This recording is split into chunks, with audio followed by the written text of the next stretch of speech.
Глядя сегодня на это здание, сложно поверить, что еще несколько лет назад в нем была светлая и уютная школа, в стенах которой кипела жизнь, воспитывалось подрастающее поколение, учителя передавали свои знания и мудрость. Для многих школа стала сначала вторым домом, а позже – источником теплых воспоминаний из детства. Сейчас бывшая 30-я школа представляет собой довольно печальное зрелище. Выбитые окна, изуродованные классы, сломанная сантехника и следы неоднократных пожаров. Казалось бы, кроме постепенного разрушения от рук вандалов и под влиянием погодных условий, это здание уже ничего не ждет. Однако один воркутинец все же решил взять судьбу бывшей школы в свои руки, приведя ее в порядок и снова сделав полезной для жителей города. Смельчаком с большими планами и верой в возрождение здания стал предприниматель и правозащитник Андрей Былина. Он попросил администрацию Воркуты отдать ему помещение бывшей школы на ответственное хранение и получил положительный ответ. Птичку жалко, понимаете. У нас, слышал я от Шумейка, что вот у него желание возродить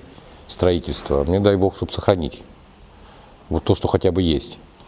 Вот. И такое здание, понимаете, под снос, например, или под, не знаю, экзекуцию, это просто экономически невыгодно.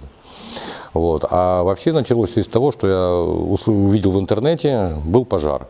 Ну, думаю, дай заеду, глянул, думаю, ужаснулся, думаю, что это такое.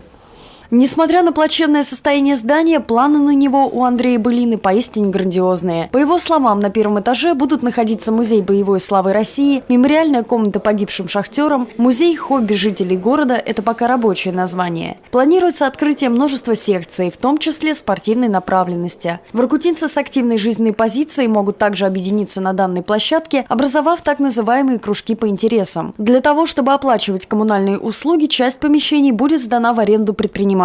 На пути к воплощению в жизнь этого проекта стоят долгие месяцы тяжелой работы, требующие полной самоотдачи и огромного упорства. Пока все заботы легли на плечи самого Андрея Былина и его работника. Помогают по собственному желанию и те, кому не все равно.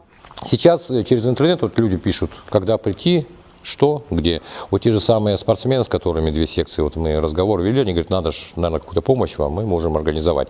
Пока не встречались, но я думаю, что люди будут. Почему не зову? Потому что все эта система, это мало ли, я в голове-то много чего бегает. Вот, это может не сложиться, и потом люди скажут, а ты обещал. Обещать я ничего не могу, потому что я сам не знаю, что будет завтра. Я знаю, как, к кому обращаться, зачем и почему. Вот. А получится или нет, это уже вам решать. То есть, если вы знаете, что есть желание, давайте попробуем, давайте. Но если не попробуешь, то не узнаешь. Вот. Материалов здесь пока никаких нет. То есть, смысл какой? Мы делаем общественную организацию, составляем программу ее работы по секциям, по направлениям.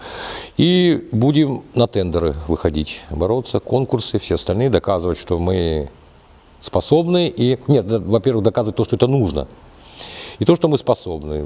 На данный момент уже приведены в порядок некоторые помещения. Заколачиваются окна первого этажа, чтобы посторонние люди не смогли продолжить разрушение здания. Снимаются остатки разбитых стекол. В последнее время мы очень часто слышим о том, какие огромные перспективы ожидают Воркуту.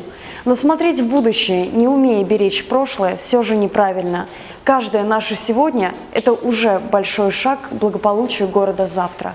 Галина Батурина, Павел Корнев, Заполярка онлайн.